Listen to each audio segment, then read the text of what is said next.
You're listening to Dirty Feet, a podcast from No More Radio. Vous écoutez le podcast Dirty Feet sur les ondes de No More Radio. Hosted by, animé par Allison Burns, JD Papillon, et Stéphanie Morin-Robert. Stay tuned. We're gonna move you.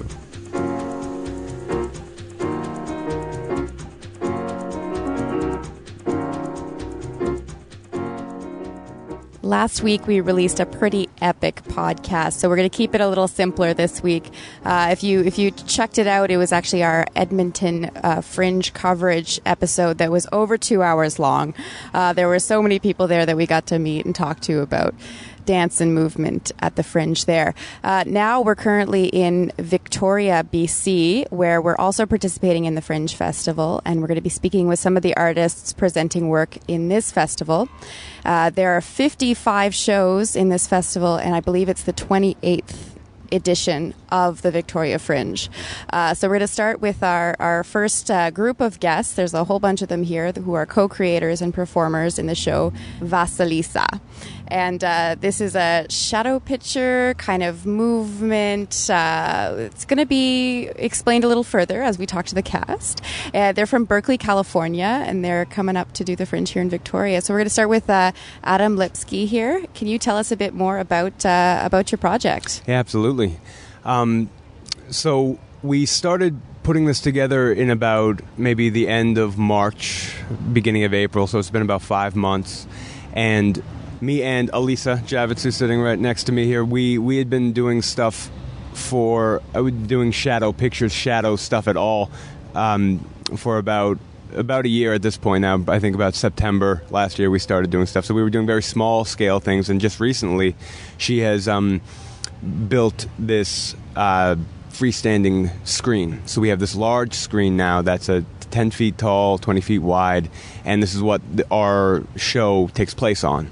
So these two ladies right next to me, Marley and Courtney, they are dancers, and it's a large part of the piece we have going now. They're kind of the central part, and the characters. We have a bit going on, but this is by far the largest thing we've tried to do to date. So it's been very exciting for us, and it's very, very interesting. And so the other element of the show is the music element, live music. Myself and Max Judelson right here, he is a upright bass player, and I do keyboards.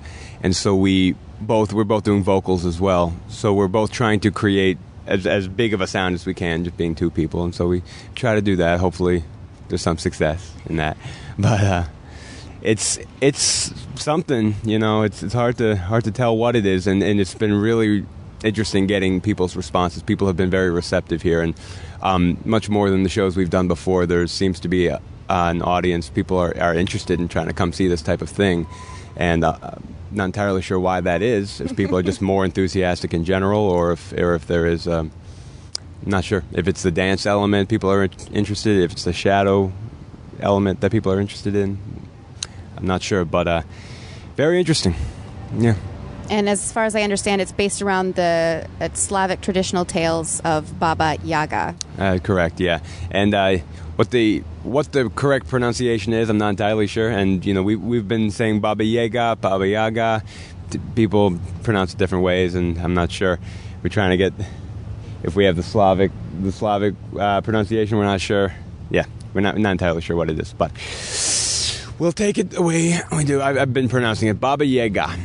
And yes, so it's about a Vasilisa, young girl who is kind of a Cinderella character, and she is sent into the woods by her evil stepmother after her mother and father die. So she's this forlorn girl, and she's sent into the woods, and the witch is there and takes her in, makes her work, so to not be killed by the witch, she is forced to work, and then, as we find towards the end of it, she is released and sent back to try to kill her step family, who the witch orders her to kill her step family. And when she gets back, she realizes that perhaps that her step family maybe was not even there, that maybe it was in her mind. We're set up to possibly see this, that maybe all of this was in her mind, but what actually took place with her interaction with the witch, that she became more empathetic with the witch, and what happened, what actually happened in this thing. And so it's left very ambiguously at the end. Just in terms of how everybody got involved, was this a vision that you all had together collectively, or was it somebody collecting these people with different skills to kind of put together this production? Did you realize halfway through that we needed live music or something like that? I think Max is going to take the microphone. We'd all worked together in separate shapes, different forms before. I'd worked with Marley in dance before. I'd worked with Adam in music before, and Marley and Courtney had worked together, and Adam and Elisa, and so we all kind of said, well, hey, we all could throw down together and make it huge and awesome. And you said that you guys worked together before, so music, collaborating with dancers is something that you're used to doing and something that you've done in the past? Yeah, I've put together a couple pieces with Marley over the past few years, and I accompany dance classes and compose music for dance. And I'm getting started as a dancer. Oh, awesome. And for Vasilisa, the production, as far as the movement goes, how is the movement created? Did the music come first? Did you guys choreograph on that? Was it something you guys created at the same time? Where does the movement come from? So it was mostly all created at the same time. Adam and Max composed the music as we went along, and Marley and I choreographed the movement together over the rehearsal process, and they talked to us about what we needed in terms of soundscape and environment, and Marley and I talked to them about what we were trying to plan movement-wise to go along with the story and the narrative that we were trying to convey. So yeah, it was mostly a collaboration through the whole length of the process. And being a dancer on the road, what are the biggest challenges? Because I know that we've found, that a theater festival isn't as accommodating for dancers. What we're used to, I guess, is having rehearsal space, a place to warm up at least an hour before the show, a place to stretch, time to stretch before striking and having to get the hell out of the venue. So yeah, how have you guys been coping with that, and what are other challenges that you've faced?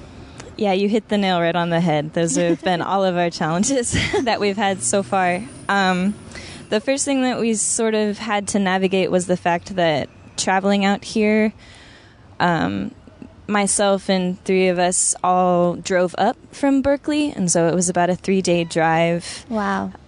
Which is really hard on the body to sit for so long and sleep in new places and that sort of thing. And Marley actually flew in from the East Coast, so she had to deal with the time change and having traveled. So first we had to get over that, and then getting into the venue. You're absolutely right. There's nowhere to warm up. We're not allowed into the space until 30 minutes prior to the show. And this show in particular has quite a bit of setup, so we can't be in the theater warming up, stretching. So Marley and I have had to sort of make do and find a hallway here or there and, warm ourselves up. We plank together. And then breaking down afterwards, we have to interact with the audience members and sort of talk to them about our show. So, yeah, cooling down has been tough. We get home at night and we're pretty achy, and it's been difficult to work out the kinks of this performance. And as far as this set, and we talked about this screen, is this something that you guys put together once you arrived here in Victoria?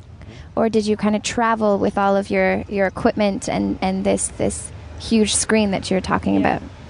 Yeah, we traveled here with all the gear and have spent quite a bit of time before this getting it all travel ready and portable, really. And this is kind of the second generation of the traveling rig. When we first started about a year ago, we had a much smaller group and operation as far as the size of the performance. So this has all been designed to travel with us, and it looks like a lot, and it is a lot, but to hopefully be as easy to bring around so far as possible. Hope to make it easier every time, but it is an amazing feat that all 5 of us pull all this stuff out on stage and set it up in the few minutes that we're allowed and break it back down. Can you explain what it is exactly? Yeah, so it's the screen, like Adam said, is 10 feet tall, 20 feet wide, and it's held up by 2 poles, which are weighted down at the ends so that they don't tip in. And then there's a similar rig in the back, is 2 poles that have a rope going across them, which are used to hold up a lot of the shadow props. And a couple of other small elements, like a tripod that holds up some of the props and lights. And then the rest of the show I run around with a bunch of lights navigating around the props and the dancers, and that's basically the rig. And then there's all the music, so that the gear there, so there's a lot of keyboards and the bass to assemble every time, so we have quite a collection of objects up there. Definitely. If I'm not mistaken, you've also presented this work in California before heading up to Victoria. Have you presented it anywhere else? This work, no. And when we were in Santa Cruz, California at the Fringe Festival there in July, Courtney was not involved. She had other commitments, and so it was only one dancer. So it made a very different piece. There's a lot of stuff going on with the just intertwinedness of them and the in tandem movement that creates a certain effect just dramatically. That is I think a lot stronger when there's 2 and maybe more vague when there's 1. So there's some we've tried to craft this narrative in as clearer way as we can, and there's a lot of things that are kind of interacting with each other's plot lines, like for example, as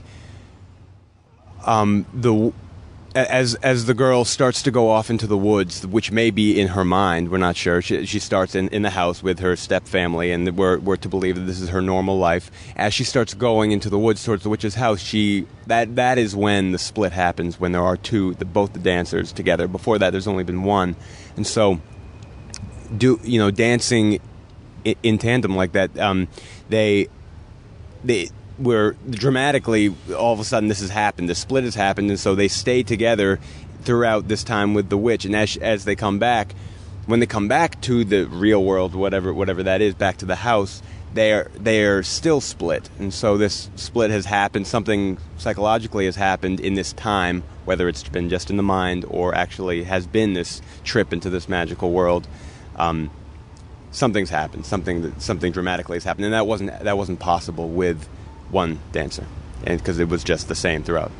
As far as the way that the show is structured differently, for me, there's much more space and there's much more play. I guess it was a lot more about a practicality in the other version, because I had to actually bounce from character to character, whether that was costuming or whatever, which has been very streamlined because you have 2 seconds.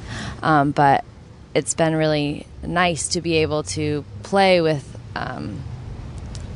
sharing the tiny space that we have, and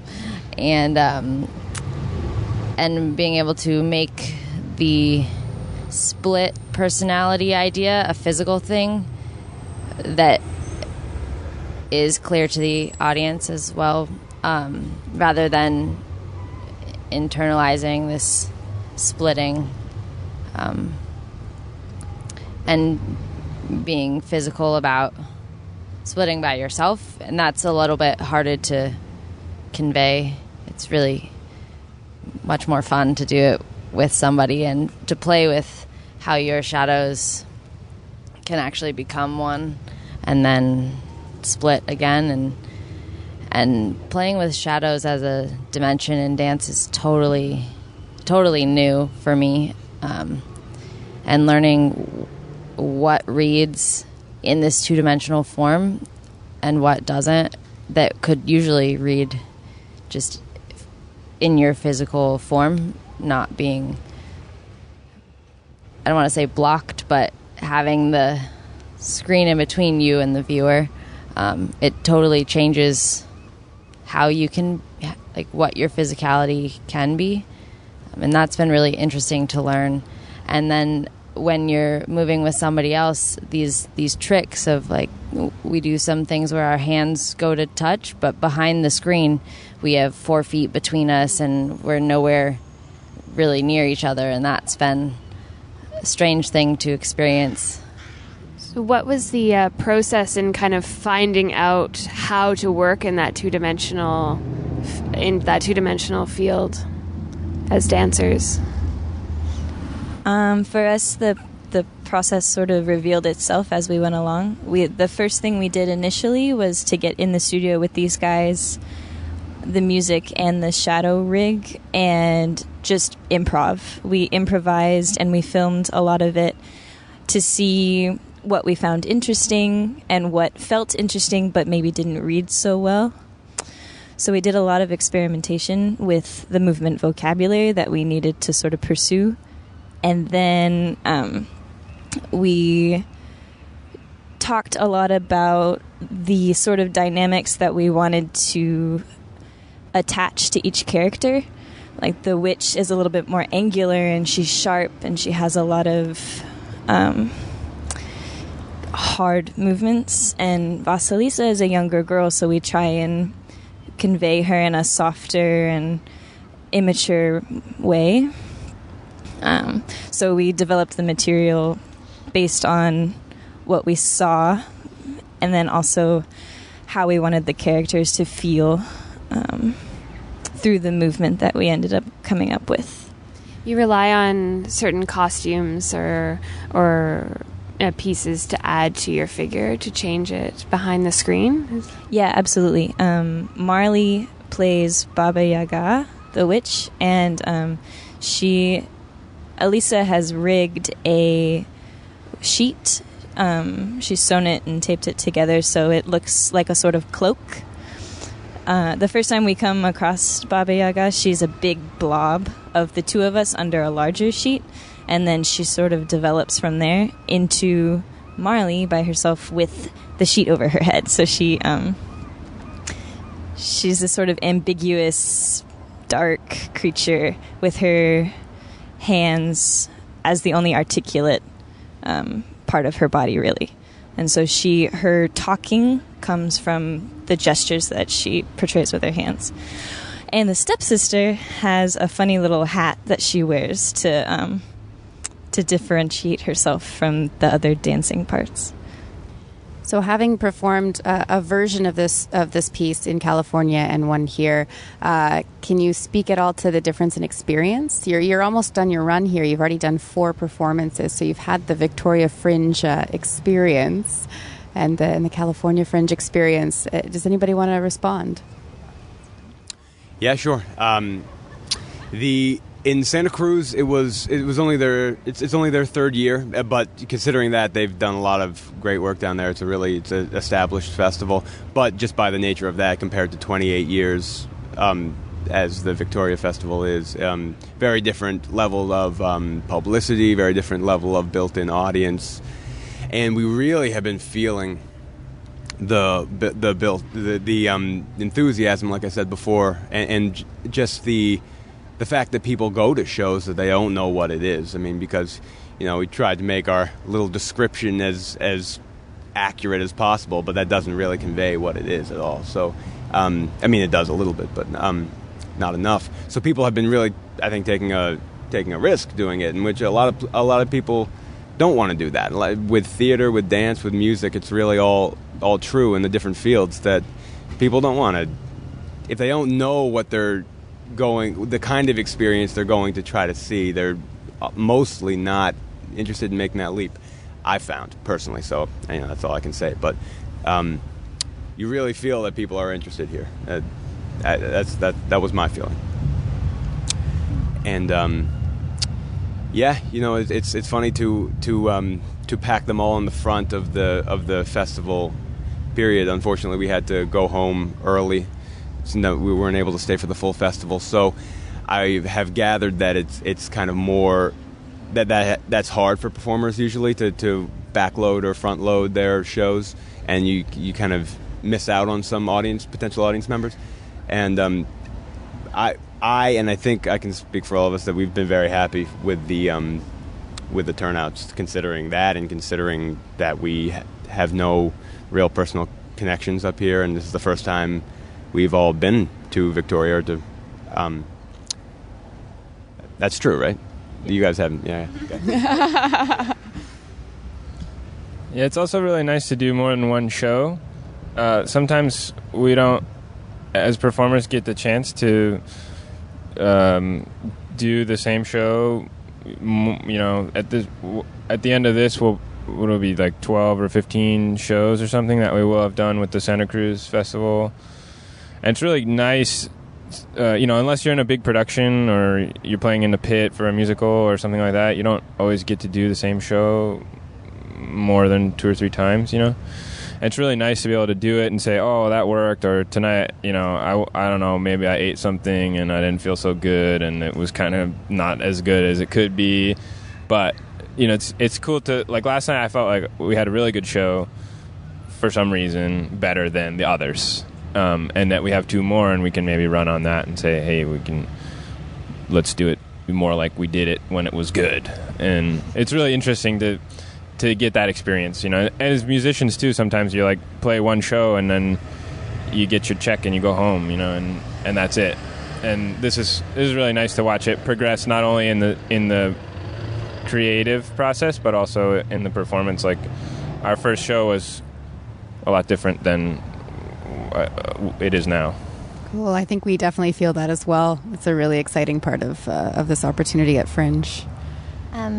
So I think Victoria has definitely been into a treat, whether they're into dance or not, and this seems like an extremely accessible production, whether you're into shadow work, whether you're into dance and into movement, live music, or, so there seems to be a little something for everybody, and maybe that's a part of the reason, why there's something in there for everyone. Sort of in the way that you just said, how there's a little bit of something for everyone. I think in this production in particular, as a dancer, it's nice to get to do something that is based on such a narrative, and then we've had the ability to abstract it from there. And I feel like dance in general sometimes can be very abstract, so this has been a great opportunity for us to explore the idea of being clear and concise and narrative, which I think makes it even more accessible for audience members, and the dynamic and depth of it is really unique to this show. So we're really excited about it. I would even add something to that, and that is that the pieces we'd done before this had been much more abstract, and Elisa and I had never worked with dancers before in any capacity. So this is a brand new thing for us, and certainly because of that, it's been a challenge.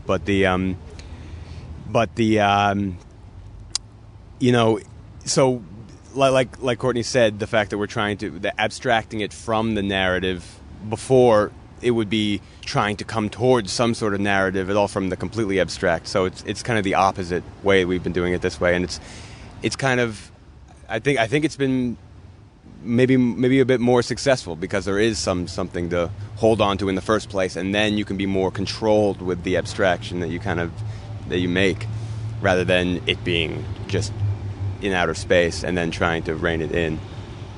So much more control to do it the way we've done it here. Could we have a taste of something for our ears, a little piece of the music from the show to play at the end of the podcast? Oh, sure, yeah. This one would be a segment of when Vasilisa is working at the witch's house. The witch tells her to work and I won't eat you. And so there's this, I think it's the best example of the music melding the best, the levels and the types of textures that both me and Max are playing, I think, work the best in this example. Okay, fantastic. So thank you guys so much. We've been speaking with Adam, Elisa, Marley, Max, and Courtney, all from Vasilisa, which is a production here at the Victoria Fringe Festival. Thanks so much for being here. Thank you so much.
The next guest we have on for Dirty Feet this week, talking about her production at the Victoria Fringe Festival, is Diana Sonic Henderson, who is creating the work 7 with her company Broken Rhythm Presents. Now this work is a series of 7 smaller works kind of tied together for the hour-long production. Diana, thanks for being here. Thank you. Now, you are from Victoria. You've participated in the festival several times. You've actually won Fringe Pick. Yeah, for 4 the past times in a row? 4 times, yeah, for once for Spark and 3 times for our last production, Grimm. And, yeah. Fantastic. Mm-hmm. And so are those different companies than the Broken Rhythm Company? No, it's all under the Broken Rhythms umbrella. Okay. So it's the company that puts on these shows. Okay, perfect. Mm-hmm. So what is the origins of Broken Rhythm? Broken Rhythms happened actually after taking 7 years off and studying dance and having dance jobs that range from cruise ships to dancing with DJD during their apprenticeship program.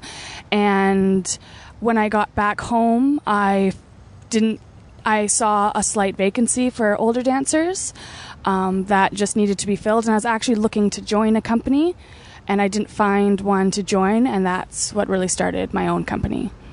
So is that a reflection of what's going on in Victoria right now, that there's not...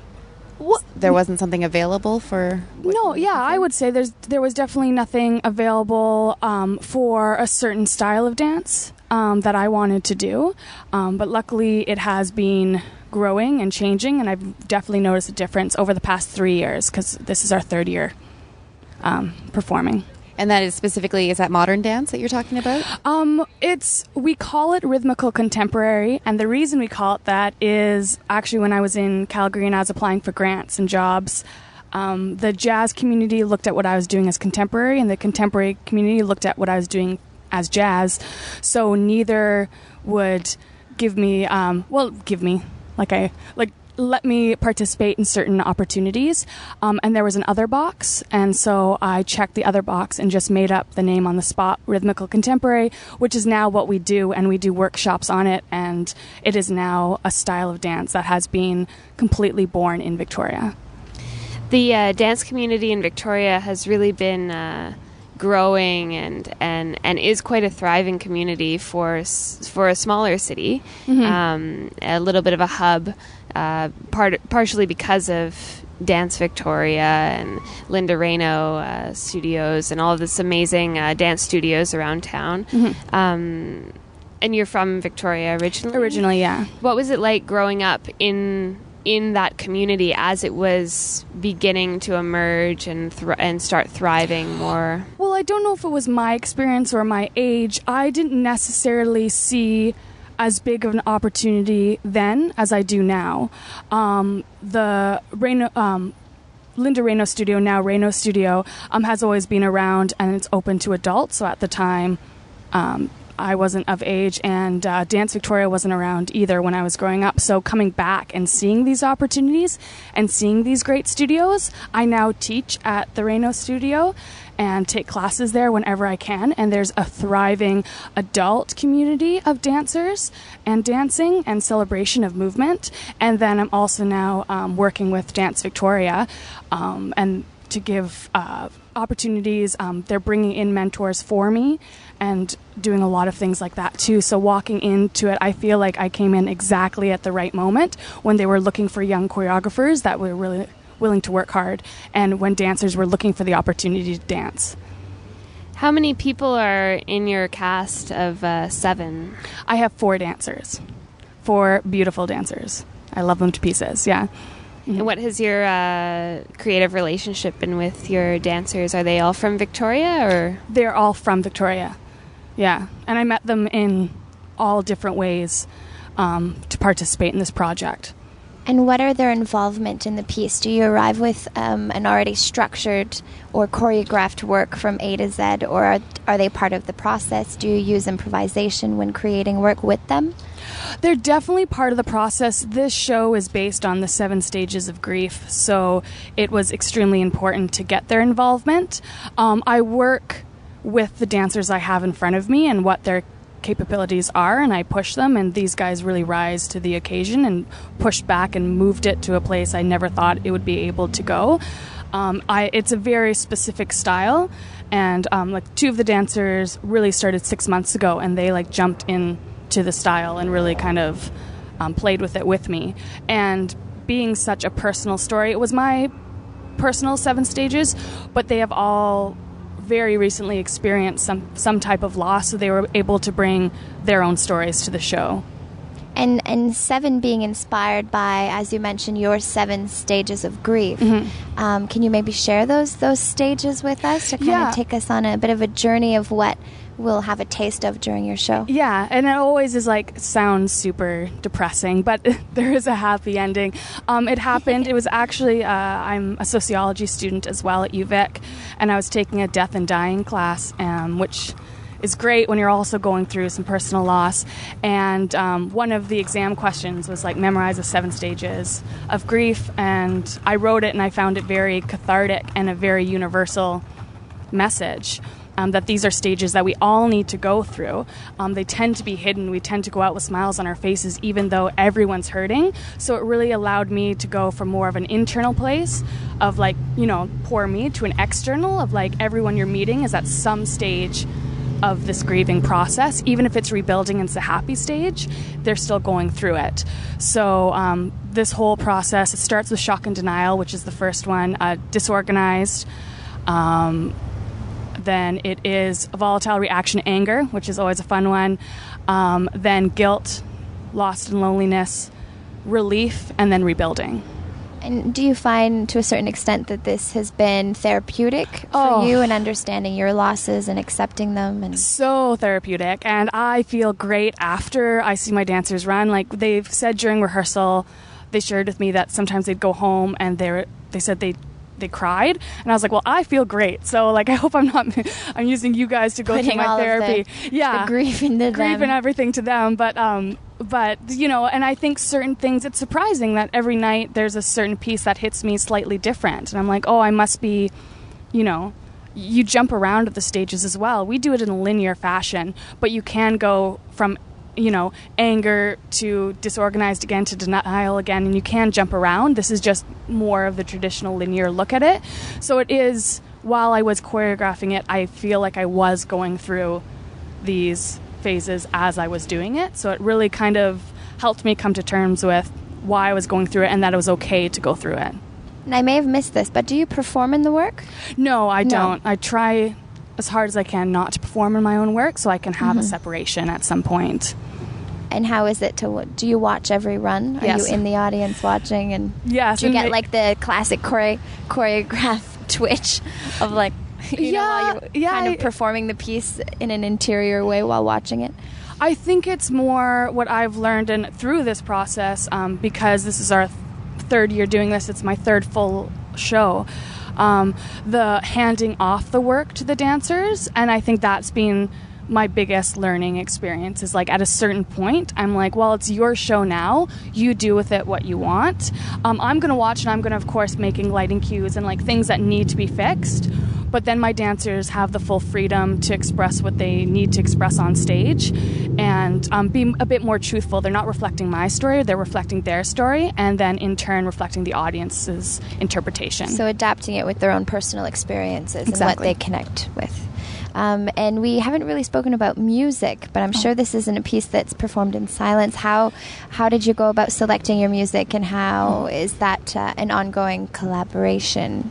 My music is, and just based on my training, appreciation for musicians and appreciation for music and every single note they put. Part of the rhythmical contemporary ideas and belief we've kind of come up with is that the dancers are another instrument on top of the music, and we highlight and we also hide certain things in the music. So in that way, it's extremely specific. Usually I do quite a bit of my own editing on the song. My voice can be found in about 3 or 4 of the pieces. Not speaking, just making maybe an additional accent I wanted to make underneath it. And then a lot of piecing together of different songs to make it kind of the perfect representation of it. I try not to get any songs that a lot of people have heard or are super recognizable, so there won't be that automatic connection of like, oh, I remember this song, oh, I was like out on a beach when I heard it. It's a lot more like they can hear the song for the first time, I hope. In terms of talking about the Victoria Fringe Festival and dance within the Victoria Fringe, we've had the experience of some festivals being more receptive to dance as part of a theatre festival, and others being a bit more having less dance or having it be more of a surprise to have dance within a theatre festival. But you've been very successful in your shows at the Fringe here. Where do you see dance in the Victoria Fringe? How do you see that? Well, I said in another interview that like I didn't know that it was not as like normal to have dance in. We kind of went in a little bit blind, which has been a bit of a benefit to us.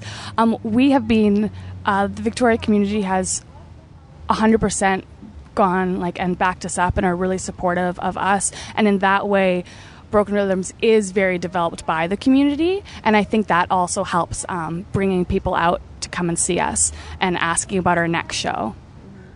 And Broken Rhythms is quite active during the year as well? Yeah, well, this past year especially, just after our first show was like, people are getting to know us. The second show afterwards, people knew who we were, so they were able to contact us about other projects they wanted to do, and we were more than eager to like help out and jump in and do whatever and get more experience. And so we talked about music. We talked a little bit about the background of this movement, this new quality of movement that you kind of brought to Victoria.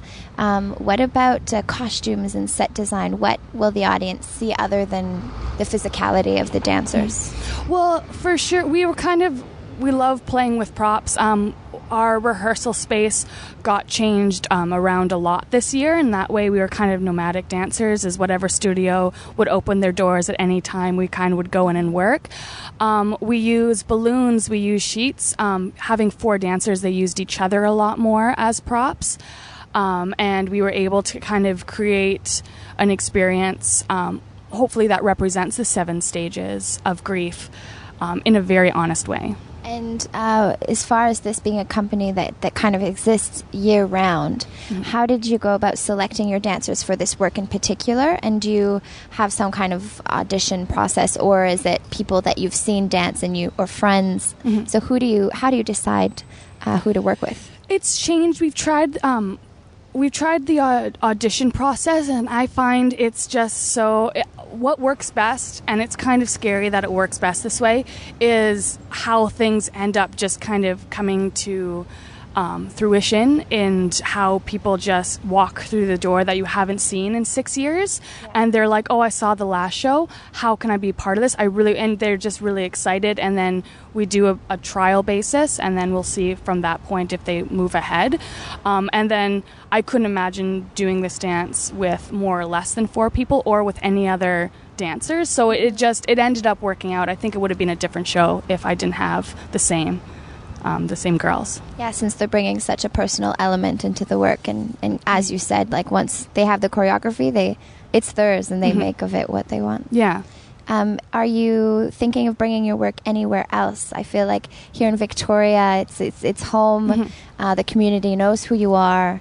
Been doing it for 3 years now. Have you thought of bringing it to any other fringe festivals or anywhere else here in Canada? Yeah, that's definitely it. Like, we tried out touring down to Port Alberni for their first fringe festival last year. And that was just for me to learn about budgeting and for me to know what to ask for and everything like that. We're still very much a nomadic company in the way that we have no outside funding yet. We work with whoever is kind of around, and Victoria's been great. The next step would be part-time, full-time company, and for us to move and show kind of Canada what we have. I've been lucky enough to go and work in Halifax with a dance company down there and create a work, and then they are performing in the fringe, so it's kind of in a roundabout way spreading that message. But hopefully in the next year, that's the goal, is to go around, see what other dance things are out there. All right. Thank you so much for joining us. We've been speaking with Dana Sonic Henderson from Broken Rhythms, and your work is called 7 here at the Victoria Fringe Festival. Thank you so much. Thank you. So can you introduce us to the track that we're going to play at the end of this interview? For sure. It's Allah by Kimo Pojoen, and it's meant to represent anger. Perfect. Thank you.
So I guess it's the exciting moment where we get to update everybody and discuss between ourselves of how this tour is going with For Body and Light. We're in Victoria. I feel like we just kind of appeared here and a few months ago kind of planning all of this, and now we're in the middle of our tour, and it's kind of crazy. I think personally, just arriving in Victoria, I've been a lot of mixed emotions of just like finding it overly breathtakingly beautiful here, and trying to take all of that in. But the festival, running on 28 years here in Victoria, is a different beast. Going from Edmonton to here is quite the transition of just things being a little more spread out. But then there's this like fringe club where we can all hang out, and that's really exciting. And there's going to be a dance party, which we love. But yeah, yesterday was a really big day. We arrived, and then we did our tech, and just everybody was extremely accommodating and making everything work. Because originally we wouldn't have been able to hang our light. And if you've seen our show, it's kind of the main element of it, one of the main elements. So they made it happen, and then we teched, discovered the city a bit, and then we opened. And the thing about arriving into a city that you don't know many people, except for Linnea, of course, who has a super supportive family of just spreading the word and flyering and postering for us. That's lovely.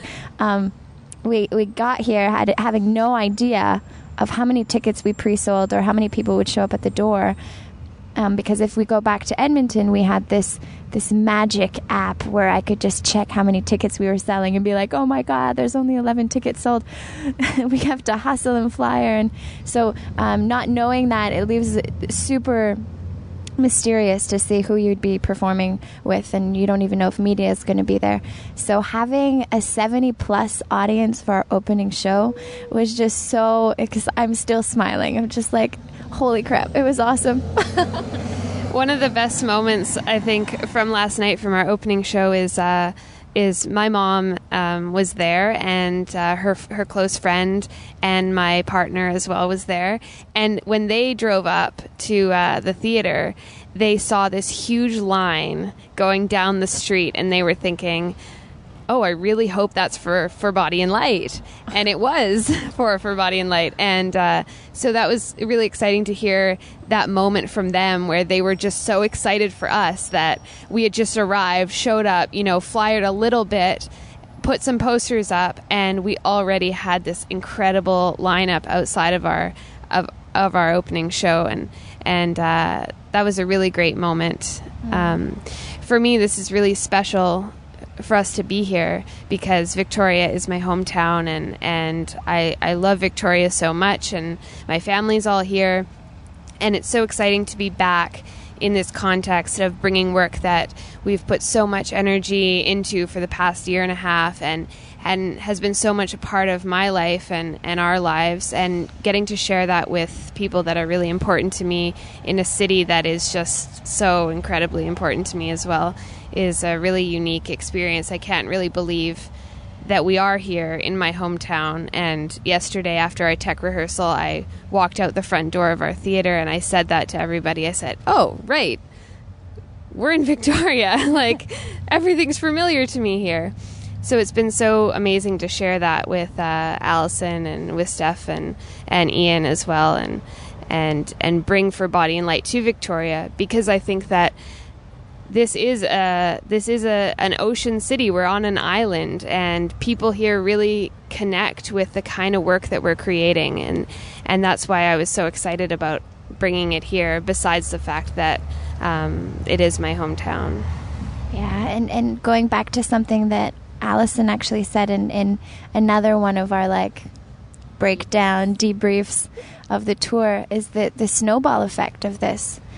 Having done, first we started off with Frigid in March, and having just 3 amazing reviews, but no stars or no really sense of what that would bring us in a Canadian Fringe, and then going from Saskatoon and getting reviewed there, and then the Edmonton reviews, and now having this list of amazing quotes and feedback and more followers and people who are interested in the work, and how that's also something that follows us here, and whether it's being familiar in this town because it's Linnea's hometown, but also familiar in the Fringe circuit because now we're a touring company where we're touring the circuit, and there's a certain community feel to that, and also the feeling of being a part of something and existing and being known in that way, and people know who we are now, and that's really heartwarming and feels wonderful because all of this hard work is finally paying off in that sense. So that's been really great.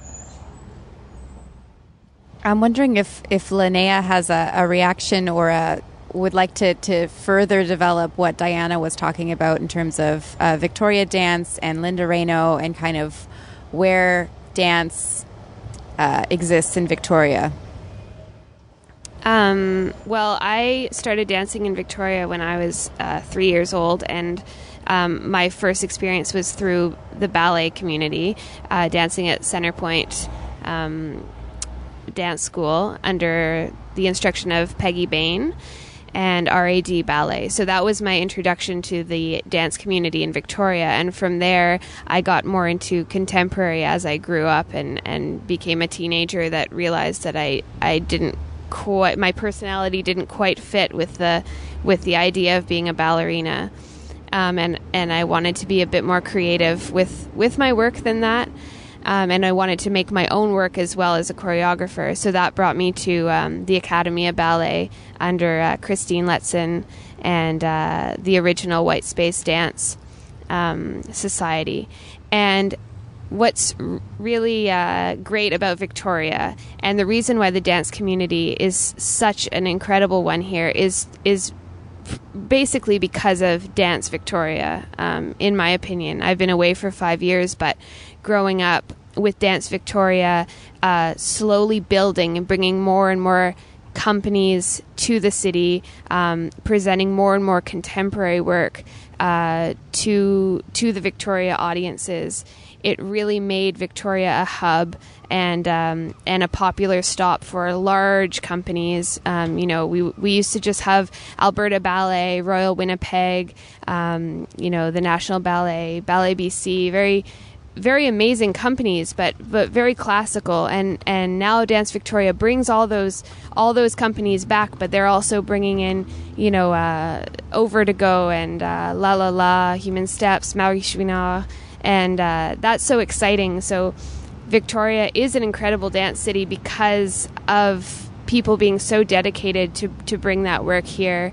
And we have so many amazing studios, contemporary studios like Reno Dance, which I had the privilege of taking many classes there over the years, and just being part of an incredible community of women, all ages, all backgrounds, some of whom started dancing when they were in their 40s or 50s even, and some of whom started dancing when they were 3, and just like having that kind of tapestry of different types of people here, all interested in art, all interested in dance, really makes for a great dance community in Victoria.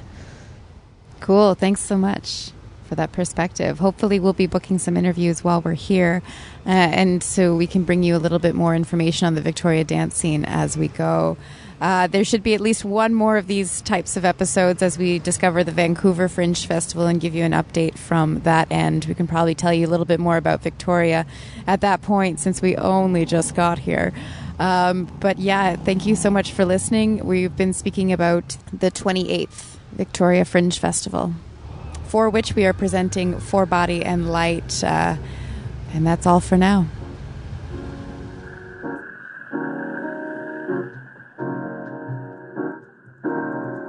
Dirty Feet is recorded every week at the Montreal Improv Theatre. Check them out at montrealimprov.com. Dirty Feet est produit et animé par Produced and hosted by Allison Burns, JD Papillon, et Stéphanie Moret-Robert. You can find out more about our show at nomoreradio.com, follow us on Twitter at Dirty Dirty Feet, and find us on Facebook at Dirty Feet Podcast. Vous pouvez écouter tous nos épisodes sur notre site web ou vous pouvez vous abonner également sur iTunes à notre podcast. Listen to past episodes on the website or subscribe to the podcast on iTunes.